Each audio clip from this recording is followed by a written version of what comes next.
रमज़ान करीम, रमज़ान करीम,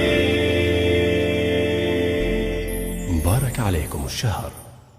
जिन जगहों पर बहुत ज़्यादा तवील दिन होते हैं वहाँ कैसे रोज़ा रखा जाए। बाज़ इलाके ऐसे हैं जहाँ पे 20 घंटे का दिन है, 17 घंटे का तो शायद हमारा भी रोज़ा मेरा ख्याल हो जाएगा, कम हो बेश 16-17 के लगभग हैं हमारे भी घंटे जो बन जाएगा आपके रोज़े का टाइम तकरीबन समझें। अब मैं मिनटों को छोड़ते हुए हिसाब अगर आप मोटा मोटा हिसाब करें तो 5:30 बजे आपका 4:30 बजे आपकी फजर हो रही है और अल्लाह आपको नेकी दे मगरिब कितने बजे हो रही है? 7:30 बजे। तो कितने हो गए? 15 घंटे तकरीबन हो रहे हैं, 15 घंटे के लगभग, दुरुस्त। हालांकि ये 15 घंटे का रोज़ा आपका भी है, लेकिन बाज़ इलाके ऐसे हैं जहाँ 20-20 घंटे का रोज़ा है। दिन रात सिर्फ 4 घंटे की है, 5 घंटे की रात है, 19 घंटे का रोज़ा है। अब यहाँ पे क्या करे इंसान, इतना लंबा रोज़ा। इसमें मैं आपकी खिदमत में अर्ज़ करूँ, मैं आपको एक इस्तिफ्ता है आग़ा सिस्तानी का। मिलाक वैसे तो एक जैसा ही है, यानी इसमें आग़ा सिस्तानी हो या आग़ा ख़ुई हो या इमाम खुमैनी हो, जिससे भी आप पूछेंगे तो वो कहेंगे जवाब ऐसा ही है उनका। इसलिए मसला तकरीबन तीनों का एक जैसा ही बन जाएगा। वो मैं आपको पढ़ के सुना देता हूँ। सवाल इन्होंने एक सवाल पूछा हुआ है जिसमें 3 हिस्से बनाए इन्होंने सवाल के।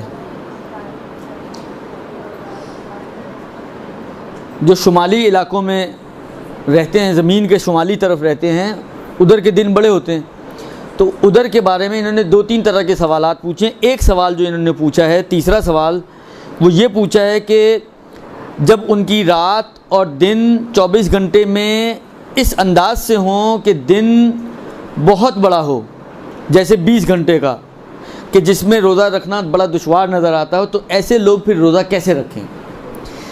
इसके जवाब में आग़ा सिस्तानी फरमाते हैं कि देखें, अगर तो कोई ऐसा शख्स है कि जिसके लिए रोज़ा रखना, इस 20 घंटे का रोज़ा उसके लिए इतना मुश्किल नहीं है, दुरुस्त, 20 घंटे का रोज़ा रखना उसके लिए मुश्किल नहीं है, और वो अव्वले फजर से लेकर अव्वले लैल तक रोज़ा रख सकता है। और कुछ ऐसी देखें, ज़हमत तो होगी लेकिन शदीद मुशक्क़त के जो हरज का सबब बने वो पेश नहीं आ रही है उसको, तो ऐसा शख्स कहते हैं ये तो फिर नॉर्मल तरीके से रोज़ा रखेगा, ये नॉर्मल तरीके से रोज़ा रखेगा, दुरुस्त। अलबत्ता ये भी अगर चाहे तो ये कर सकता है कि सफ़र इख्तियार कर ले और सफ़र करके अपने रोज़े छोड़ दे, बाद में फिर जब दिन छोटा हो तो उसको कज़ा कर ले। ये काम भी कर सकता है। ये काम भी कर सकता है कि किसी छोटे दिन वाली जगह पे चला जाए छुट्टियों में और वहाँ जाके अपने रोज़ों की कज़ा कर ले। तो ये 2 ऑप्शन इसके पास मौजूद है, या रोज़ा रख ले वही 20 घंटे का, या चाहे तो सफ़र इख्तियार कर ले और सफ़र करके अपना रोज़ा छोड़ दे और फिर बाद में उसकी कज़ा कर ले। अब ये बात आइए मैं एक जुमला और अर्ज़ कर दूँ, ज़िम्नन एक मसला और अर्ज़ कर दूँ। बहुत से लोगों के ज़हनों में गलतफ़हमी है कि रोज़ा छोड़ने के लिए सफ़र नहीं किया जा सकता। ये बहुत सी उम्मत ये समझती है कि रोज़ा छोड़ने के लिए सफ़र नहीं कर सकते, जबकि तकरीबन आग़ा ख़ुई, इमाम खुमैनी, आग़ा सिस्तानी, आग़ा तबरेज़ी और दूसरे फ़ुक़हा के आप रिसाले उठा के देखें, इन फ़ुक़हा का कहना ये है कि हत्ता सफ़र छोड़ने की नीयत से भी आप रोज़ा छोड़ सकते, सफ़र इख्तियार कर सकते हैं रोज़ा छोड़ने की नीयत से। यानी मैं हट्टा कट्टा, दुरुस्त, रोज़ा भी कोई 20 घंटे का नहीं है, मसलन 14 घंटे का, 13 घंटे का रोज़ा, 12 घंटे का रोज़ा, नॉर्मल रोज़ा, बस मैं नहीं चाह रहा रोज़ा रखना, बीमार भी नहीं हूँ, बस दिमाग ख़राब हुआ है, नहीं रखना रोज़ा मैंने, तो क्या करूँ? सफ़र इख्तियार कर लो। सिर्फ बाज़ फ़ुक़हा ने यह कहा है कि 23 से पहले सफ़र मकरूह है, 23 के बाद मकरूह भी नहीं है। 23 रमज़ान से पहले सफ़र मकरूह है। मकरूह का मतलब आप लोगों को तो बताने की ज़रूरत नहीं, हराम तो नहीं है, बहरहाल मकरूह है, यानी बिलाखिर रिकमेंडेड नहीं है कि आप इख्तियार करें, लेकिन करें तो गुनाह नहीं है। रोज़े छूट रहे हैं भाई, हाँ छोड़ दो, कोई मसला नहीं है। रोज़ों का हम लोग रोज़ों को ऐसा हवा बनाते हैं कि बिलाखिर देखो, एक मरतबा ये होता है कि आपका यार इतना बाबरकत महीना है और ये सब बातें अपनी जगह पे सही हैं, लेकिन रोज़ा को खुद रोज़ा छूट जाएगा, खुद रोज़ा छूट जाएगा तो कज़ा हो जाएगी, इसमें कौन सा आसमान टूट रहा है। हम रोज़ों को इतना बड़ा हवा बना देते हैं कि पता नहीं क्या हो जाएगा अगर रोज़ा छूट जाएगा तो। लिहाजा शरीयत कहती है कि आप बिला उज़्र और बग़ैर मजबूरी के भी इरादे और इख्तियार से अगर सफ़र इख्तियार करना चाहें, सिर्फ़ नीयत ये हो कि रोज़े छूट जाएं आपके, आप ये काम कर सकते हैं, आप ये काम कर सकते हैं और ये जायज़ है।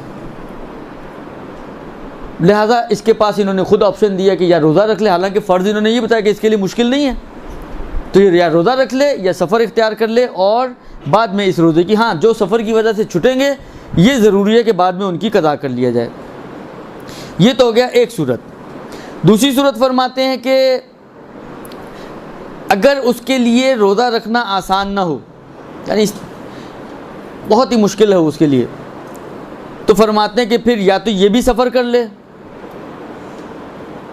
एक ऑप्शन तो इसके पास भी है, ये भी सफ़र कर ले तो रोज़ा, देखिए इसमें कोई गुनाह भी नहीं है, रोज़ा छूट गया, बग़ैर गुनाह के रोज़ा छूट गया आपके लिए, और बाद में इसकी कज़ा कर ले।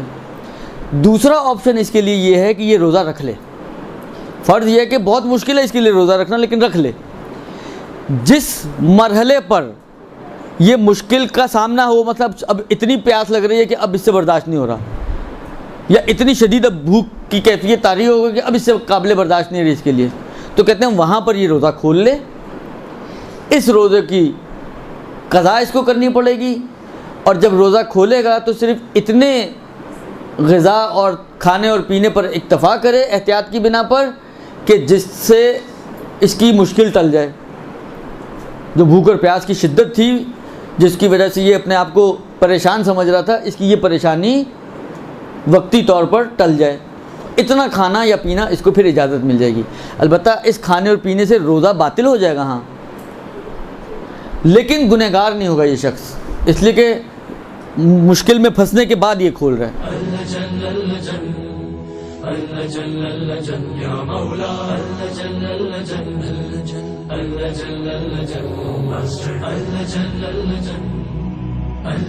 या साहिब समा